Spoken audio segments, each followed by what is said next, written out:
어제 우리 교회에서 윷놀이를 했습니다. 착사대회를 했는데 윷놀이 참석하지 못하고 식당에서 수고하신 우리 권사님 집사님들에게 참 감사드리고, 또 교육부 세미나 때도 식당에서 수고한 우리 집사님들, 권사님들에게 감사 말씀드립니다. 어제 윷놀이를 했는데 제가 이렇게 보니까 완전히 개판이었습니다. 개가 이렇게 많이 나온지 모르겠어요. 웬만하면 다 개야. 도도 나오지만 골도 나오고 윷도 나오고 모두 많이 나왔어요. 근데 보니까 대부분이 개예요. 그래서 개판이구나 이렇게 생각을 했습니다. 그런데 그 윷놀이판에 보면은 그 바로 나가는 입구에다가 지옥이라고 이렇게 놨어요. 그래가지고 막 나중에 몰려가지고 한두 개 남았는데 어쩔 수 없이 지옥에 갈 수밖에 없는. 그래가지고 지옥에 가면 이제 처음으로 다시 돌아가야 되잖아요.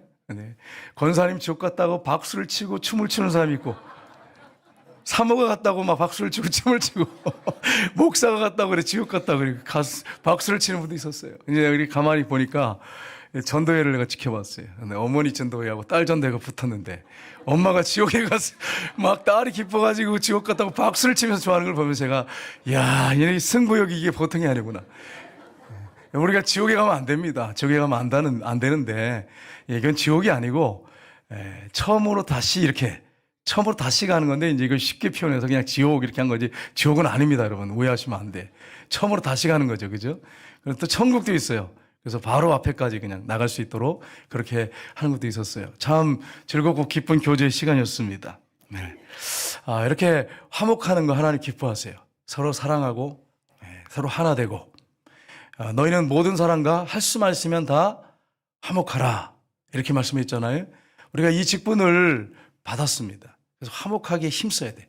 특별히 오늘 우리가 바나바에 대한 말씀을 읽었는데, 이 바나바는 하나님과의 관계를 화목시키고 사람과의 관계를 화목시키는 대표적인 인물이라고 말할 수 있습니다.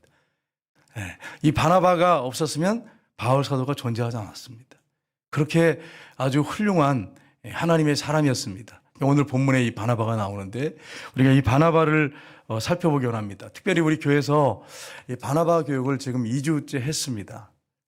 성도님들이 새신자들이 왔는데, 새신자들이 교회 정착을 못하고 힘들어하고 떠나는 경우가 많아서 이 바나바들이 옆에서 붙어서 하나님과 관계를 이렇게 바르게 세워주고 하나님 바라볼 수 있게 하고, 사람과의 관계에서 서로 인사하고 소개시켜서 아름다운 관계 가운데 교회에 잘 정착할 수 있도록 교육하는 게 바나바예요.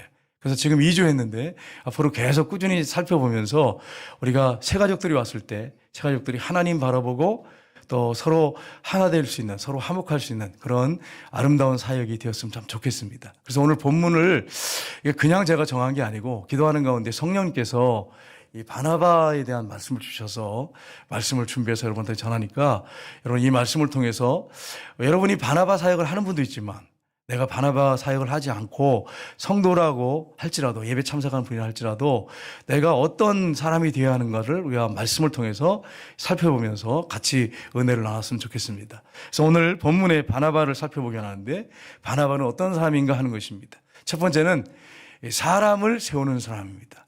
바나바는 어떤 사람이라고요? 사람을 세우는 사람이에요. 사람을. 여러분 초대교회에 평신도 사역자들이에요. 목회자가 아니에요. 평신도 사역자가 있었는데 그 중에 이 바나바라는 사람이 있었습니다. 네, 바나바가 사도행전 4장 30절 37절에 보면 이렇게 되어 있습니다. 같이 읽겠습니다. 구브로에서 난 레이족 사람이 있으니 이름은 요셉이라. 사도들 일컬어 바나바라. 번역하면 위로의 아들이라 하니 그가 밭이 있음에 팔아 그 값을 가지고 사도들의 발 앞에 두니라. 아멘. 바나바라는 사람이 있는데 이름이 뭐라고요? 이름이 두 개예요. 요셉이 이거 있고 바나바라고 하는 이름인데, 바나바의 뜻이 뭐라고요? 번역하면 위로의 아들이다. 그러니까 원래는 이름이 요셉이었어요. 근데 하도 사람들을 위로하고 사람들을 잘 섬기고 사랑하고 세워주고 그러다 보니까 바나바라고 하는 이름이 붙게 된 거예요. 그래서 번역하면 위로의 아들이다 이렇게 말씀하고 있어요. 이 원어를 보니까 제가 파라클레시스란 단어를 썼습니다. 파라클레시스란 단어는 이 격려하다, 권면하다, 위안하다 이런 뜻이 있습니다. 사람들을 권면하고 격려해주고 위안해주고 세워주는 사람이라는 거예요. 그가 밭이 있었는데 이게 아버지께 물려받은 건지 자기가 벌어서 산 밭인지 모르겠지만 그때 초대교회 당시에 가난한 사람들이 많았어요. 그래서 이 밭을 팔아가지고 값을 헌금을 했어요. 사도들 앞에 두었습니다. 가난한 사람들을 도우라고, 구제하라고. 이게 지금 바나바가 하는 일이에요. 정말 그는 사람을 사랑했던 사람이에요. 그래서 정말 사람들을 위로하고 세워줄 뿐 아니라 자기의 물질까지도 다 내놓고 어려운 사람들을 섬길 수 있도록 했던 사람이 바로 바나바입니다. 정말 이 사람은 많은 사람들에게 위로가 되는 사람이었어요. 이게 바나바라고 하는 것을 말씀하고 있습니다. 그런데 여러분, 그 당시에 악명을 떨치는 사람이 한 사람이 또 있었어요. 사울인데 나중에 이름을 바꾸죠. 바울. 같은 사람입니다. 근데 이 사울이 악명을 떨치면서 예수 믿는 사람들을 지독하게 핍박을 했어요. 사람들을 끌어다가 고문하고 핍박하고 심지어는 죽는데 투표를 하는데 찬성표를 던지고 스데반 집사님 돌에 맞아 죽을 때 그 앞에서 돌 던진 사람들의 옷을 지켰던 사람이에요. 그리고 다메섹에 예수 믿는 사람이 있다고 하는 소식을 듣고 대제사장의 공을 받아서 예수 믿는 사람들 끌어다가 고문하려고 갔던 사람이, 아주 악명을 떨치던 사람이 바로 이 사울이라는 사람이 바울인데, 이 사람이 다메섹 도상에 가다가 부활하신 예수를 만났습니다. 그래가지고 그가 회심을 했어요. 그래서 그 지역의 사람들이 복음을 증거하기 시작했어요. 그리고 이제 예루살렘에 와서 사도들과 제자들과 악수를 하면서 교제하려고 하는데 두려워가지고 아무도 안 만나는 거예요. 심지어 사도들도 두려워서 안 만나는 거예요. 그 정도로 악명을 떨치는 사람이에요. 그러니까 바나바가 어떻게 했느냐. 사도행전 9장 27절에 보면 이렇게 되어 있습니다. 바나바가 데리고 사도들에게 가서 그가 길에서 어떻게 주를 보았는지와 주께서 그에게 말씀하신 일과 다메섹에서 그가 어떻게 예수의 이름으로 담대히 말하는지를 전하니라. 아멘. 사도들도 두려워서 안 만나려고 그래요. 너무 무서우니까 이 사람이. 잔인한 사람이거든요. 포악한 사람이거든요. 자기는 하나님을 위해서 열심을 낸다고 했지만 사단의 앞잡이가 되어서 예수 믿는 사람을 지독하게 핍박하고 괴롭히던 사람이에요. 그러니까 안 만나려고 하니까 바나바가 사도들에게 데려갔어요. 바나바를 데려가가지고 그가 부활하신 예수를 만났다고 다메섹에서, 그리고 담대하게 다메섹에서 예수님을 전했다 이렇게 하면서 소개를 해준 거예요. 그래서 사도들과 제자들과 악수하게 하고 교제할 수 있도록 하나 되게 하는 이런 일을 했던 사람이 바로 바나바라고 하는 것을 우리가 말씀해 보니까 9장 27절에 기록이 되어 있습니다. 그리고 이제 예루살렘에서 복음을 증거하니까 유대인들이 핍박하기 시작했어요. 그래가지고 핍박이 심하니까 자기가 핍박했던 사람인데 핍박을 당하게 되니까 너무 심하게 핍박하고 죽이려고 하니까 다소로 갑니다. 14년의 세월이 흘렀습니다. 14년의 세월이 흐른 다음에 안디옥에 교회가 부흥이 일어났어요. 이방 교회 부흥이 일어났어요. 그래가지고 여러분 어떻게 하느냐, 바나바가 다소로 가요. 그래서 말씀해 보시면 오늘 본문의 내용이죠. 11장 25절 26절에 보시면 같이 읽겠습니다. 바나바가 사울을 찾으러 다소에 가서 만남에 안디옥에 데리고 와서 둘이 교회에서 1년간 모여 있어 큰 물을 가르쳤고 제자들이 안디옥에서 비로소 그리스도라 일컬음을 받게 되었더라. 아멘. 14년 동안을 자기 고향에 가서 막 하도 죽이려고 핍박하기 심하니까 예루살렘에 있는 유대인들이, 그래서 다소에 가 있었는데 다소에 찾으러 갔어요. 바나바가. 여러분, 이 바나바는 그렇게 공부를 많이 한 사람이 아니었어요. 근데 사도 바울은요, 최고의 학문, 가말리엘 문화에서 최고의 학부를 배웠던 사람이에요. 똑똑한 사람이에요. 율법에 능통한 사람이고 철학을 배우고 아주 학식이 있는 사람이란 말이에요. 데려다가 같이 가르치기 시작하면 자기가 밀린단 말이에요. 뛰어난 사람이란 말이에요. 자기보다 나은 사람이에요. 근데 여러분, 이게 쉬운 일이 아니지 않습니까? 여러분 아시잖아요. 나보다 나은 사람을 같이 옆에 세우고서 같이 사역을 한다고 하는 건 이건 쉬운 일이 아니에요. 여러분 아시잖아요. 여러분 전도회도 해보면 장난이 아니잖아요. 여러분. 나보다 조금 잘하면 시기질투하고 막 그냥 깎아내리고 막 이러지 않습니까? 우리 교회는 한 번도 없으니까 제가 이런 얘기를 하지 어떻게 이런 얘기를 할 수 있겠어요? 그러니까 여러분, 이게 쉬운 일이 아니에요. 여러분, 어떤 사람이 나보다 잘하고 막 그러면 이게 시기질투가 나서 그렇게 쉽게 같이 섬기면서 막 순종하면서 이게 쉬운 게 아니에요. 근데 그렇게 한 거예요. 바나바는 정말 사람을 세울 줄 아는 사람이에요. 정말 위로의 사람이에요. 말에 덕 있는 사람이에요. 여러분, 우리가 다른 사람을 세우고 다른 사람들과 관계에서 화평케 하고 이렇게 하려면 말을 고쳐야 돼요. 말 때문에 상처를 받습니다. 잠언서에 보면 말은 찌르는 칼과 같다 그랬어요. 상처를, 과도를 가지고 상처를 입으면 보이니까 치료하면 돼요. 피가 나고 하면 치료하면 되는데, 말에 상처를 받으면 몰라, 이걸 몰라. 눈에 안 보이니까. 그래가지고 몇 년 후에 나 당신 집사님 때문에 막 상처받았다 이래가지고 나 몰랐다 이래가지고 막 같이 울고 막 서로 화해하고 이런 경우가 있어요. 교회에서. 말이 이렇게 무서워요, 여러분.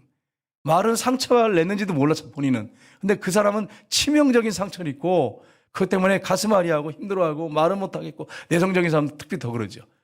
그러니까 여러분, 말을 고치셔야 돼요. 말 조심하셔야 돼요. 말 조심. 말을 고쳐야 되는데 이 말 고치는 게 쉽지 않잖아요. 어떤 목사님이 계셨는데, 목사님 아버님도 목사님이세요. 근데 아버지 목사님이 암에 걸리셨어요. 폐암에 걸리셨는데 이게 뇌까지 전이가 됐어요. 그러니까 고통이 뭐 말할 수 없는 거죠. 그래서 우리 주변에 우리가 아픈 분들이 있으면 여러분이 그래서 기도해주고 손도 한번 잡아주고 위로해주고 이렇게 하셔야 됩니다. 너무 고통스러운 거예요. 그러니까 매일 아버지가 목사님이신데 아이고 죽겠다, 아이고 죽겠다. 집에 갈 때마다 그러시는 거예요. 그리고 점점 얼굴이 막 이렇게 말라가고 눈빛도 별로 안 좋고 얼굴도 혈색도 안 좋고 너무 힘든 거예요. 목사님이 이제 아들 목사님이 너무 힘든 거예요. 아버지를 보기가. 근데 어느 날 이제 집에 갔는데, 아버지를 뵈러 갔는데 아버지가 얼굴이 환하게 너무 좋은 거예요. 그래서 아버지 무슨 좋은 일 있으세요? 이렇게 물어봤어요. 근데 아버지가 야, 내가 말을 바꿨다. 그러니까 이렇게 좋아지더라. 무슨 말씀이세요? 그랬더니 내가 매일 죽겠다 그러다가 가만히 생각하니까 내가 받은 은혜가 얼마나 큰지, 하나님께 받은 은혜가 얼마나 큰지. 그래서 말을 바꿨다. 어떻게 바꾸셨는데요? 아이고 죽겠다 그러다가 이제는 아이고 죽게 있다 이렇게. 아이고 죽게 있다. 여러분, 제가 전에 한번 그랬죠. 아이고 죽겠다 그러지 말고 아이고 살겠다 그러라 그랬잖아요. 근데 이 목사님은 저보다 한 차원 더 높아. 아이고 죽게 있다. 여러분, 힘들고 어렵거든 아이고 죽겠다 그러지 말고 아이고 죽게 있다. 이렇게 바꾸시기를 주님으로 축복합니다. 그래서 이거를 계속 했다는 거예요. 힘들 때마다, 고통스러울 때마다 아이고 죽게 있다. 이렇게 하니까 갑자기요 마음에 기쁨이 생기더래. 감사가 생기고, 그러면서 얼굴이 바뀌고 몸이 이렇게 점점 이렇게 바뀌어가는 자신을 봤다 이러면서 야, 말을 바꾸니까 이렇게 몸도 바뀐다 이렇게 얘기하시더래. 여러분, 부정적인 말, 소극적인 말, 다른 사람 상처 주는 말, 이런 말을 바꾸셔야 돼. 말만 바꿔도 행복해져. 부부간에도 뭐 때문에 싸우죠, 여러분? 말 때문이에요. 대부분 거의 말 때문이야. 물론 뭐 치약을 중간에 짰니, 밑에서부터 짰니 이래가지고 싸우기도 하고, 양발을 집어넣니 이래가지고 싸우기도 하지만, 사실은 뭐 때문에 싸우냐면 그렇게 말 안 하면 싸울 일이 없잖아요. 말 때문에 싸우는 거야. 말 때문에. 말만 고쳐도 여러분 행복해져요. 부부간에도. 말을 좀 바꾸시기를 주님의 이름으로 축복합니다. 그러면 어떻게 됩니까? 마음에 있는 게 어떻게 나온다고요? 입으로 나온다고 되어 있어요. 그럼 어떻게 돼? 말씀을 마음에 채워 넣어야 돼. 말씀을 마음에 묵상해서 채워놓고, 가정 예배를 드리면서 말씀을 마음에 채워놓고, 서로 마음을 터놓고 얘기를 하고 예배 드리면서 그렇게 해야 되는 거예요. 말을 바꿔야 돼. 여러분, 한 주간 한번 돌이켜 보세요. 부부간에 뭐가 문제가 있는지. 말 때문이에요. 아무리 문제가 생기고 힘들어도요, 아내나 남편이 그래도 힘들어도 여보 우리 같이 기도합시다.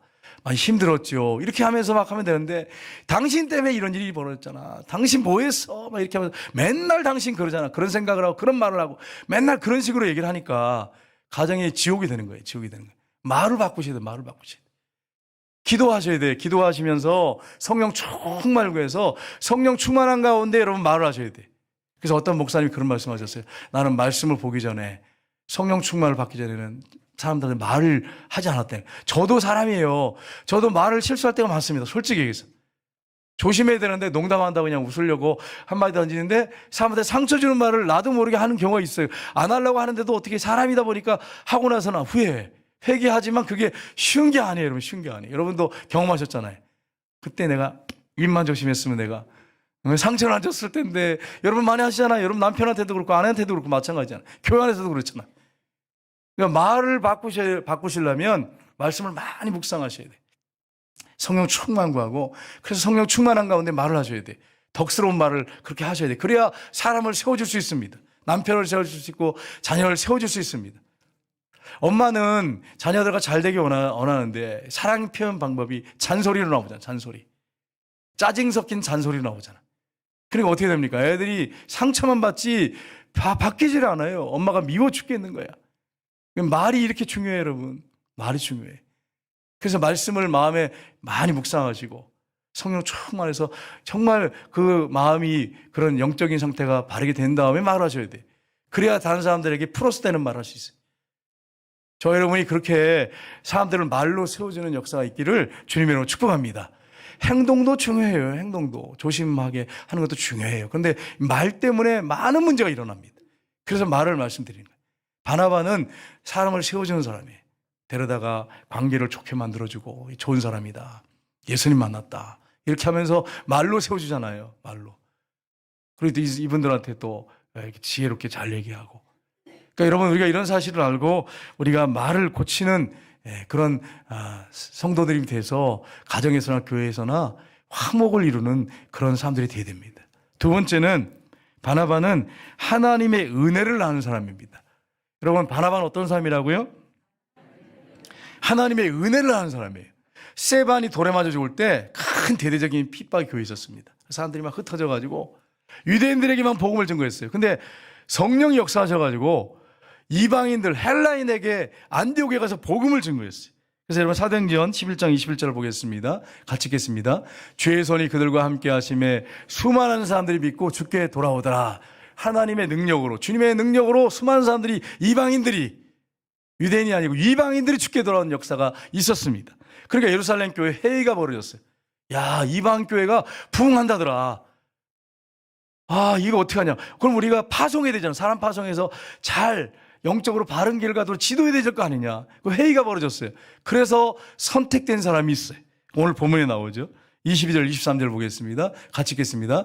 예루살렘 교회가 이 사람들의 소문을 듣고 바나바를 안디옥까지 보내니 그가 이르러 하나님의 은혜를 보고 기뻐하여 모든 사람에게 굳건한 마음으로 주와 함께 머물러 있으라 권하니. 아멘. 예루살렘에 사도들이 회의가 벌어졌어요. 누구를 보낼 거냐. 근데 누굴 보내겠어요, 여러분?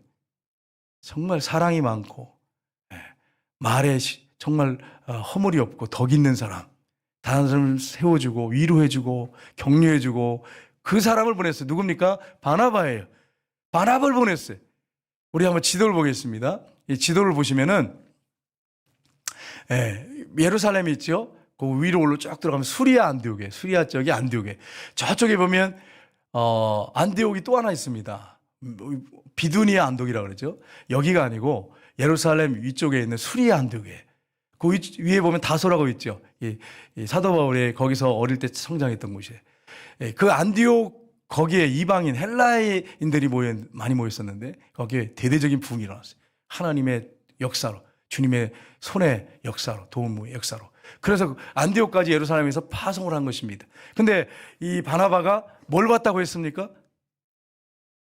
금방 우리가 읽었잖아요. 조금 전에. 하나님의 뭘 봤다고요? 은혜가 보입니까? 안 보입니까? 그가 이르러 하나님의 은혜를 보고 기뻐하여 모든 사람에게 굳건한 마음으로 주와 함께 머물러 있으라 권하니. 이렇게 돼 있잖아요. 근데 여러분, 은혜가 보이지 않잖아요. 은혜가 뭡니까? 받을 자격이 없는 사람에게 일방적으로 베풀어주는 하나님의 선물, 일방적으로 베풀어주는 호의, 이게 은혜잖아요. 눈에 안 보이는데 어떻게 이게 가능하죠? 여러분, 찬송가 가사 중에 나 같은 죄인 살리신 주 내 놀라와, 이 찬양이 있잖아요. 나 같은 죄인 살려서, 나 같은 죄인을 구원하셔서 하나님의 자녀 삼아주시고, 이게 은혜잖아요. 은혜.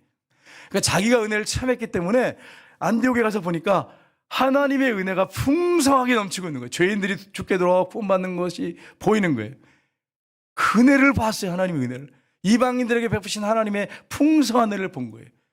그래서 기뻐하면서 말씀 가운데 떠나지 않도록 굳건히 서도록 그렇게 권면한 것입니다. 이게 바나바가 한 사역이었습니다. 우리가 말씀의 사람이 돼서 말씀으로 사람들을 권면하고 세워줘야 됩니다. 바나바 훈련받는 분들이 그렇게 하셔야 돼요. 말씀의 사람이 돼야 돼요. 말씀을 읽고 그 말씀을 막 묵상해서 그 말씀을 가지고 권면해주고, 뿐만 아니라 바나바 사역을 하지 않는 우리 성도님들도 말씀을 많이 묵상해서 여러분이 그 말씀을 나눌 때 놀라운 역사가 일어나요. 자녀들한테 여러분 무슨 권면하시겠습니까? 세상 사람들은요, 또 안 믿는 사람하고 똑같이 그렇게 하시고 있습니까? 열심히 네가 공부해야 된다. 그건 여러분 잘못됐다는 거 아니에요. 열심히 공부해라. 그래야 출세할 수 있다. 좋은 배우자 만난다. 좋은 직장 들어간다. 이거 안 믿는 사람하고 똑같아. 안 믿는 사람 그렇게 하잖아요. 근데 믿는 사람까지 똑같이 그렇게 해야 되겠어요? 여러분 한번 생각해 보세요. 우리가 그렇게 해야 됩니까? 그게 틀렸다는 거 아니에요. 그게 뭐 부모로서 자식이 그렇게 되기를 원하는 건 당연한 것입니다. 근데 세상 사람들도 하는 권면을 똑같이 하는 게 수준이 똑같아가지고 되겠어요? 말씀을 읽고 묵상하는 가운데 어떻게 됩니까? 주의 교훈 가운데로 권면해야지. 하나님을 사랑해라. 공부 열심히 하는데 더 중요한 것은 하나님을 사랑하는 것이다. 네가 열심히 공부해서 하나님의 영광을 돌리고 네가 그 공부한 거 가지고 다른 사람들을 섬겨야 됩니다. 섬겨야 된다. 하나님이 그것을 원하신다. 이렇게 권면을 해야 돼요. 한 차원 더 높여서. 안 믿는 사람 똑같이 하면 어떻게 되겠어요? 한 청년이 우리 교회에 온 적이 있어요. 근데 이 청년이 이러는 거예요. 목사님, 제가 교회를 안 다녔다가 방학했다가 오게 됐습니다. 왜 그러냐 그러니까 뭐 전도사님, 목사님 똑같이 뭐 열심히 공부해라. 공부해가지고 좋은 대학 가라. 그리고 좋은 직장 들어가면 좋은 배우자 만난다. 그렇게 하는데 뭐 학원에서도 그렇게 하고 학교에서도 그러는데 교회에서도 그러는데 내가 교회 나갈 이유가 뭐가 있습니까? 교회 안 다녔습니다. 이렇게 하더라고요. 그러다가 전도를 받고 왔습니다. 이렇게 저한테 얘기를 하시더라고요. 그 청년이 지금은 서울에 가 있는데. 그러니까 우리가 이런 사실을 한번 깊이 생각해 보셔야 돼요. 그래서 부모로서 말씀을 열심히 읽고 묵상하면서 그 묵상한 가운데 하나님 주신 그 자녀를 향한 하나님의 마음이 있어요. 그 자녀를 향한 하나님의 비전이 있어요. 부모가 기도 안 하니까 그게 안 보이는 거예요. 그에게 뭘 권면할지 안 보여. 기도를 안 하니까. 말씀을 묵상 안 하니까 안 보여. 그러니까 맨날 세상 사람들 한 말로 똑같은 말을 해. 학원 선생님이나 학교 선생님이나 똑같은 말을 해. 그 무슨 의미가 있어요, 여러분? 어디 가도 다 듣는 말인데. 그럼 우리가 기도하면서 말씀 묵상하면서 한 차원 높여서 하나님이 주신 마음이 있어요. 그를 향한 비전이 있단 말이에요. 그를 축복하고 그를 위해서 기도해주고 말씀으로 권면하고 내가 하나님께서 이렇게 은혜를 베푸셨다. 그럼 말씀을 나누고 그래야 그 자녀가 신앙이 성숙하고 성장하지 않겠어요? 그게 우리가 해야 할 일 아니겠어요? 부모로서 믿는 부모로서 해야 할 일 아니겠습니까? 이 부분을 우리가 점검해 보셔야 돼요. 저는 자유롭지 못해요. 왜냐하면 저도 자녀가 있기 때문에 이 부분에서 자유롭지 못해요. 저도 늘 기도하면서 깨어 있어야지 뭐 저라고 해서 뭐 잘하겠습니까? 최선을 다하는 거죠. 성령의 인도받으면서.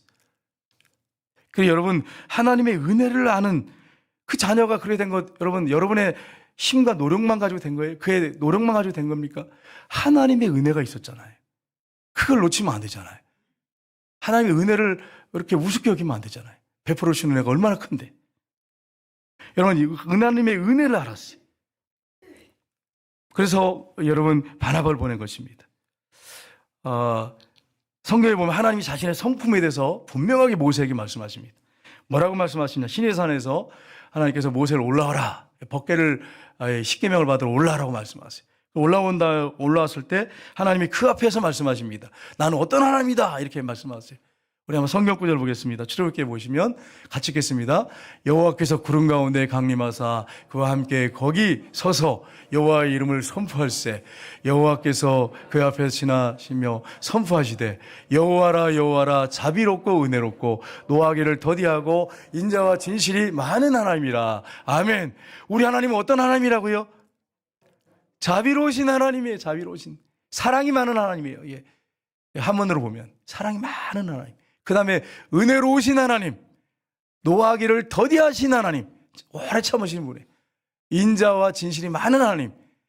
이 자비란 말과 인자란 말은 사실은 사랑이란 같은 어떤 그런 게 있어요. 같은 의미예요. 그러니까 하나님 사랑의 하나님이에요. 굉장히 낮은 사람들을 불쌍히 여기는 마음을 가진 자비로운 그리고 풍성한 사랑으로 사랑하는 인자가 많으신 하나님 이렇게 표현할 수 있는데 진실이 많은 하나님이세요. 우리 하나님이 이런 하나님이십니다. 그러니까 성경에 뭐라고 말씀했습니까? 나를 사랑하고 내 계명을 지킨 자에게는 천대까지 은혜를 베푸신다고 말씀하셨어요. 우리가 하나님을 잘 섬기고 하나님을 바라보면서 믿음으로 살아갈 때 하나님이 여러분의 자녀들을 사랑하시고 그에게 은혜 베푸십니다. 여러분 믿음 생활 잘하셔야 돼요. 공부만 잘한다고 되는 게 아니잖아요. 여러분이 엉망으로 신앙생활하면 자녀들 여러분 책임질 수 있습니까? 여러분의 신앙생활 엉망으로 해. 자녀를 책임질 수 있습니까? 못해. 여러분이 믿음 생활 잘하면서 기도하면서 믿음으로 바르게 살아야 돼. 그래야 하나님이 여러분 자녀에게 은혜 부으십니다. 은혜 베풀 기뻐하세요. 1000대까지 은혜 베푸신대. 근데 나를 미워하고 말씀을 지키지 않으면서 멋대로 사는 사람에게는 3, 4대까지 저주하겠다고 말씀하셨어요. 참 무서운 말씀이잖아요. 자녀들이 잘 나가다가 나중에 고난과 고통과 저주를 받으면 어떻게 되겠어요? 한번 생각해 보세요. 우리 하나님 사랑이 많으신 분이에요. 은혜가 많으신 분이에요. 원인은 하나님께 있는 게 아니라 우리에게 있는 거예요. 부모된 우리에게 있습니다. 그래서 여러분과 제가 하나님을 잘 섬기고 그 하나님의 은혜를 알고 그 은혜를 정말 보답하는 마음을 가지고 하나님을 섬기셔야 돼요. 그래야 여러분에게 축복이 오는 것입니다. 여러분 신앙생활 저도 그렇고 여러분도 그렇고 자유로울 수 없잖아요. 잘 점검해 보셔야 됩니다. 그래서 바르게 신앙생활 잘 하셔야 됩니다. 여러분이 신앙생활 잘하는 것들, 여러분이 자녀들을 위해서 기도하는 것들 다 여러분 자녀들에게 갑니다. 이걸 여러분 기억하셔야 돼요. 세 번째는 착한 사람입니다. 사도행전 11장 24절 보시면 이렇게 되어 있습니다. 바나바는 착한 사람이요. 이 착한 사람이란 말은 원어상에 보니까 아가도스라는 단어를 썼습니다. 아가도스. 아가도스란 말은 뭐냐면 좋은 사람, 선한 사람 그런 뜻이 있습니다. 우리가 예수님을 믿고 성령 충만하면 거듭나면 성령으로 거듭나게 되면 우리가 원래는 악한 사람이에요. 우리가 악한 사람이잖아요. 존재적인 주인이에요. 그런데 성령에 충만하고 주님이 주인으로 들어오시면 선한 사람, 좋은 사람이 됩니다. 다른 사람들한테 선한 영향력을 미치는 축복의 통로가 됩니다. 그걸 말씀하고 있어요. 그래서 여러분 예수님 말씀하셨죠? 마태복음 5장 14절 15절에 같이 읽겠습니다. 너희는 세상의 빛이라. 산에 있는 동네가 숨기지 못할 것이요 사람이 등불을 켜서 말 아래 두지 아니하고 등경 위에 두나니 이러므로 집안 모든 사람에게 비치느니라. 이같이 너희 빛이 사람에게 비치게 하여 그들로 이 착한 행실을 보고 하늘에 계신 너희 아버지께 영광을 돌리게 하라. 아멘. 너희는 앞으로 세상의 빛이 되어 줘라. 노력해라. 이렇게 하시지 않았어요. 너는 세상의 빛이다. 이미 빛이라는 거예요. 예수님을 주님으로 믿고 거듭난 사람은 세상의 빛입니다. 그래서 뭐라고 말씀하세요? 너희 빛이 사람 앞에 비치게 하여. 그 빛이 뭡니까? 너희 착한 행실을 보고 하늘에 계신 너희 아버지께 영광을 돌리게 하라. 여러분 자녀들이 범죄하고 잘못하면 네 아버지 누구야? 네 애미 누구야? 이러잖아요. 우리가 세상에 나가서 정말 강팍하게 또 다른 사람들을 사기치고 힘들게 하고 다른 사람을 괴롭히고 그렇게 하잖아요. 그러면 저 예수 믿는 것들 이렇게 돼요. 예수 믿는 것. 그러면 어떻게 돼요? 하나님 영광 다 가리는 거죠. 우리가 착한 행실로 하나님께 영광이 되도록 그렇게 살아야죠. 갈라디아서 6장 10절을 보시면 이렇게 말씀하고 있습니다. 그러므로 우리는 귀에 있는 대로 모든 이에게 착한 일을 하되 더욱 믿음의 가정들에게 할지니라. 아멘. 안 믿는 사람들에게 착한 일을 할 뿐 아니라 믿는 가정들에게 더 우리가 착한 일을 해야 돼. 교회 안에서 더 선하게 착하게. 노력으로 되는 게 아니에요. 오해하시면 안 돼. 성령 충만하고 내 말씀 가운데 살고 은혜 가운데 살고 그래야 이게 가능한 거지 내 노력 가지고 되는 건 아니에요. 최선을 다하는 것뿐이지 우리 노력 가지고 되는 게 아니에요. 도달할 수가 없는 거예요. 성령이 도우셔야 돼. 하나님이 도우셔야 돼. 그래야 가능한 것입니다. 그 다음에 네 번째는 마지막인데 성령과 믿음이 충만한 사람입니다. 우리 사도행전 11장 24절 하반절을 보겠습니다. 같이 읽겠습니다. 성령과 믿음이 충만한 사람이라. 바나바는 어떤 사람이라고요? 성령과 믿음이 충만한 사람. 아주 성령이 가득하고 믿음이 가득한 사람. 성령에 지배받는 사람. 믿음이 큰 사람. 쉽게 말하면. 그래서 그렇게 하다 보니까 어떻게 했습니까? 큰 무리가 주께로 도하더라. 이렇게 말씀하고 있어요. 그래서 여러분과 제가 올 한 해 기도할 게 있습니다. 하나님 성령의 충만함을 주시옵소서. 그 다음에 또 한 가지 믿음은요. 구원 없는 믿음은 하나님이 선물로 주시지만 있거나 없거나 하지만 여러분의 믿음이 충만해지는 것은 여러분이 말씀을 열심히 읽고 묵상하고 가정 예배 드리고 그렇게 나갈 때 믿음이 성장합니다. 점점 자랍니다. 겨자씨 같이 성장하게 됩니다.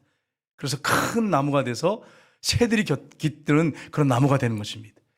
그러려면 말씀을 많이 묵상하고 읽으셔야 돼. 큐티하셔야 돼. 그렇게 해야 가능한 거예요. 믿음은 성장합니다. 자랍니다. 생활의 믿음, 사랑과의 관계적인 믿음은 여러분 성장합니다. 이걸 여러분이 아셔야 돼. 우리가 성령이 충만할 때 하나님께 영광이 되는데, 성령이 충만한다고 했을 때 여러분 착각하시면 안 돼요. 막 혼자 막 설치고 다니고 막 혼자 광적으로 막 믿고 막 그리고 막 신비적이고 그것만 성령 충만 안 해. 자기 기질에 따라서 성령 충만이 다르게 나타납니다. 어떤 사람은 좀 강하고 주도형 같은 경우에는 막 나서가지고 막 열정적으로 해요. 맞아요. 성령 충만합니다. 근데 기독교 이 역사에 보면 어떤 사도는 그렇게 막 설치고 그런 게 아니라 다 조용한 거예요. 길을 갈 때나 집에 갈 때 항상 조용하고 조심스럽게 하고 말도 조용조용하고 마치 살얼음판을 걷는 것처럼 그렇게 생각하는 거예요. 그러니까 신자들이 이해가 안 되는 거예요. 성령 충만한 사도가 저래 갖고 되겠나. 그래가지고 신자들이 답답하지 않으십니까? 그렇게 조심스럽게 행동하는 이유가 무엇입니까? 이렇게 질문했어요. 사도한테. 사도가 뭐라고 했느냐. 나는 하나님의 성령을 모시고 있는 사람입니다. 내 몸은 성령의 전입니다. 내 안에 성령이 계십니다. 그런데 내가 어떻게 함부로 말을 하고 행동할 수 있겠습니까? 조심해야죠. 죄를 안 짓도록 해야죠. 성령의 전입니다, 내 몸이. 그러면서 이분은 말이나 행동이나 모든 거 할 때 조심스럽게 하고 말도 조심스럽게 하고 그렇게 늘 이분은 성령에 완전히 지배받는 분이에요. 근데 제가 말씀드렸죠. 성령 충만하다고 해서 다 열정적이고 막 모든 거 막 그렇게 하는 건 아니에요. 착각하시면 안 돼. 비둘기 같은 성령도 있잖아요. 조용한 성령. 불 같은 성령이 있고. 그게 상징적인 거죠. 상징적인 거. 사람의 기질 따라 달라요. 어떤 사도는 베드로처럼 성령 충만한 막 불붙어가지고 막 강력한 분도 있어요. 주도형의 사람이. 그러나 그렇지 않고 조용조용한 성품의 사람이 있어요. 그런 분들은 기적인 사람이죠. 좀 이렇게 기도하는 가운데 묵묵히 하나님 뜻을 찾으면서 내 어떤 야망, 열정을 위해서 달리는 게 아니라 하나님 뜻을 찾으면서 조용한 가운데 성령의 인도를 받으면서 사는 사람이 있습니다. 내 몸이 성령의 전이잖아. 함부로 굴리지 않고 아무 데나 가지 않고 조심하면서 사는 그런 성령 충만한 사람도 있어요. 그러니까 여러분 우리가 내가 생각하는 것이 다 옳다 생각하시면 안 돼. 성경의 기준에 맞춰서 이게 결론이 돼야 됩니다. 진리가. 그래서 말씀 가운데서 우리가 정말 조심스럽게 신앙생활을 하면서 또 하나님께서 불붙여서 막 열정적으로 하게 하시면 그 열정적으로 하면 되는 거예요. 그러나 조용하게 있게 하기 원하시면 말씀 묵상하면서 조심조심 말도 하고 행동도 하고 상처 주지 않고 다른 사람들한테 사랑으로 잘 권면하고 위로해주고 끌어안아주고 같이 울고 같이 기뻐하고 그게 성령의 역사예요. 성령의 역사. 우리가 부르짖어 막 간절히 기도할 때 해야 됩니다. 비난하면 안 돼요. 그렇게 해야죠. 그러나 또 어떨 때는 조용하게 묵상하는 기도도 성령 역사하는 기도예요. 그걸 우리가 잊지 말아야 돼. 바나바는 많은 사람들을 위로하고 세워주고 교회의 덕이 되고 교회 성도들 전체 위로가 되는 위로의 사람이었습니다.